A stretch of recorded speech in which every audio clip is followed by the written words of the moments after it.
तुम्ही पाहताय राज्यातील शेतकऱ्यांसाठी 2 ऑक्टोबर आजच्या महत्त्वाच्या ठळक बातम्या. पीक विम्यासाठी 1927 कोटी रुपये मंजूर. पीक विम्याची रक्कम देण्यासाठी राज्य सरकारने मंगळवारी 1927 कोटी रुपये मंजूर केले आहे. आता लवकरच शेतकऱ्यांना त्यांच्या पीक विम्याची नुकसान भरपाई बँक खात्यावर जमा केली जाईल, अशी माहिती कृषी संचालक विस्तार व प्रशिक्षण विनय कुमार आवटे यांनी दिली. लाडक्या बहिणींसाठी मोठी खुशखबर. 10 ऑक्टोबरपर्यंत मिळणार 2 महिन्यांचे पैसे. दिवाळीत लाडक्या बहिणींना मिळणार 3000 रुपये. भाऊबीजेला रिकाम्या हाताने पाठवणार नाही, अजित पवार यांची माहिती. नाशिकसह 6 जिल्ह्यातील शेतकऱ्यांसाठी मोठी खुशखबर. 2023 मधील खरीप हंगामातील उर्वरित पीक विमा होणार जमा, कृषीमंत्र्यांची माहिती.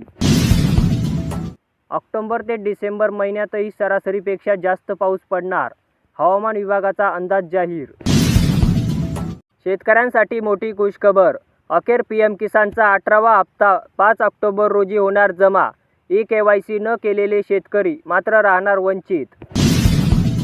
पिकाची ऑनलाईन नोंद केली तरीही 5,000ची चक्राच. 5,000चे अर्थसहाय्य यादीत 10,000वर शेतकऱ्यांची नावे नाहीत. जालना जिल्ह्यातील 57% क्षेत्रावरील पिकांची ई-पीक पाहणी पूर्ण. तलाठी स्तरावरील नोंदणीसाठी 28 ऑक्टोबरपर्यंत शेतकऱ्यांना मुदत. जालना बाजारपेठेत खोबरे तसेच खोबरे तेल, नारळ आणि सोने चांदीच्या दरात विक्रमी वाढ. खाद्यतेलात तेजी कायम. केंद्र सरकारने साखरेचा कोटा वाढवून देखील दरात वाढ